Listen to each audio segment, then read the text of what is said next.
নমস্কার বন্ধুরা, টুম্পার হেসেল ঘরে আজ আমি আপনাদের জন্য বানিয়ে দেখালাম নিরামিষ ফুলকপি পোস্ত। কেমন লাগলো রেসিপিটা অবশ্যই কমেন্ট করে জানাবেন। ভালো লাগলে লাইক, শেয়ার আর সাবস্ক্রাইব করতে ভুলবেন না। পাশে থাকা বেল আইকনটি প্রেস করবেন। যখনই আমার নতুন কোনো রেসিপি আসবে সবার আগে আপনার কাছে পৌঁছে যাবে নোটিফিকেশন। ভালো থাকবেন, সুস্থ থাকবেন, সবাইকে ভালো রাখবেন। ধন্যবাদ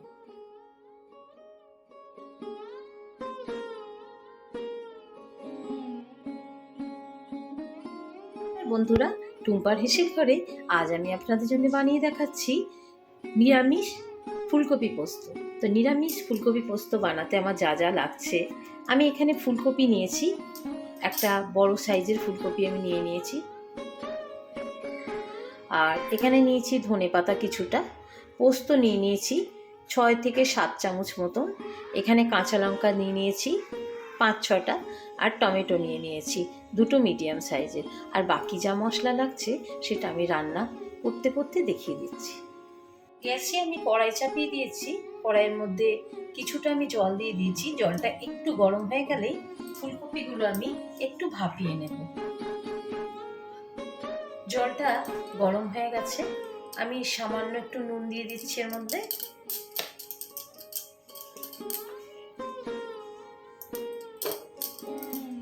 ফুলকপিগুলো দিয়ে দিচ্ছি। আমি এটা ফোটাবো না, এটা একটু গরম জলের মধ্যে ভাপিয়ে নেব।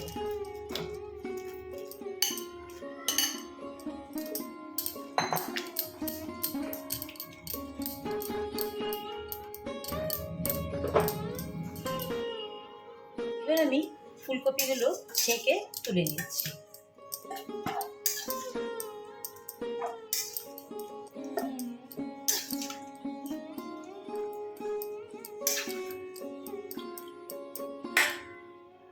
কড়াইয়ে সামান্য তেল দিয়ে দিচ্ছি।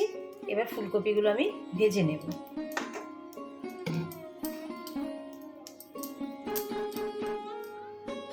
নুন দিয়ে দিলাম।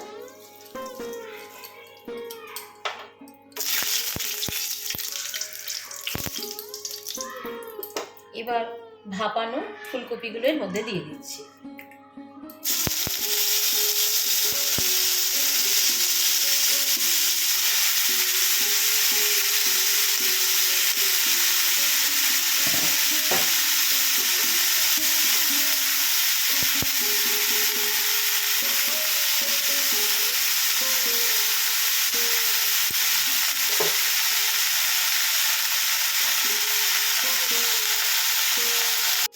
ফুলকপিটা ভাজা হয়ে গেছে, এর বেশি আমি ভাজবো না, বাকিটা আমার রান্না করতে করতে হয়ে যাবে।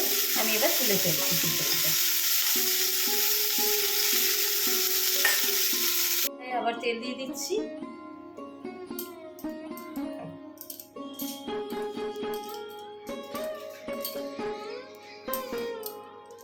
টমেটোটা দিয়ে দিচ্ছি।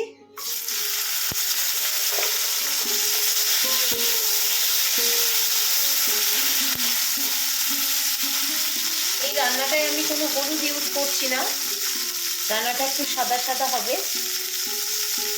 যেমন আমি আলু পোস্ত করি তেমনি এই ফুলকপি পোস্তটাও করছি, শুধু আমি এটা পেঁয়াজ দিয়ে করি না, নিরামিষ করি। আপনারা এটা পেঁয়াজ দিয়েও করতে পারেন। আমার বেশ ভাজা হয়ে গেছে, টমেটোটা একটু গলে গলে এসেছে। এবার আমি দিয়ে দিচ্ছি ভেজে রাখা ফুলকপিগুলো।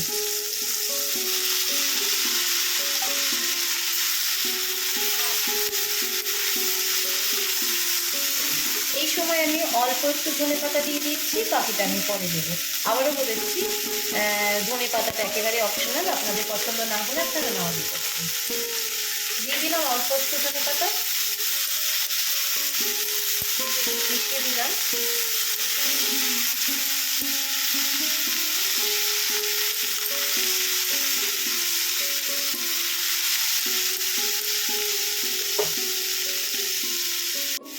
এবার দিয়ে দিচ্ছি আমি স্বাদ অনুযায়ী চিনি। এই চামচের 1 চামচ চিনি আমি দিয়ে দিলাম।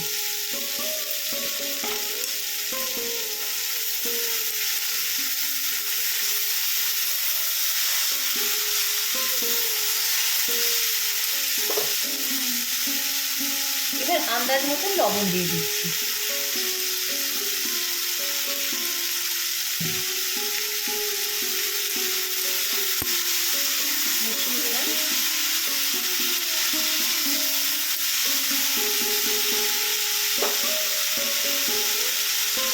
মিক্সির বাটিতে যে পোস্তটা বেঁধেছিলাম সেই পোস্ত ধোয়া জলটা আমি একটু দিয়ে দিলাম, আর একটু জল অ্যাড করছি।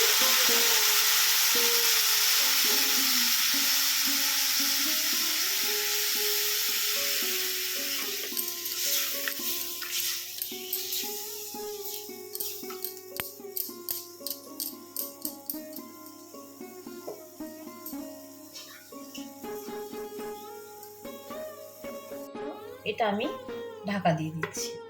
ফিরে আসছি মিনিট 15 বাদে।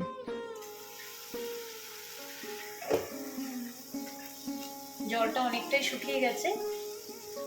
খুব আস্তে এবার নাড়াচাড়া করবেন, ফুলকপিগুলো নাইলে ভেঙে যাবে। এবার আমি দিয়ে দিচ্ছি, এর মধ্যে আছে 6-7টা কাঁচা লঙ্কা আর পোস্ত, এটাকে একসাথে আমি বেটে নিয়ে এসেছি, দিয়ে দিলাম। দিয়ে আরেকবার নাড়াচাড়া করব, একটু নাড়াচাড়া করব।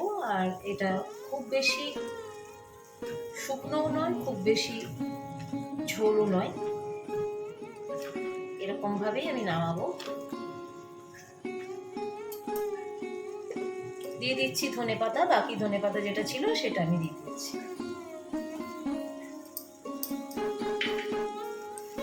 রান্নাটা আমার হয়ে গেছে, আমি এবার আপনাদেরকে সার্ভ করে দেখাচ্ছি।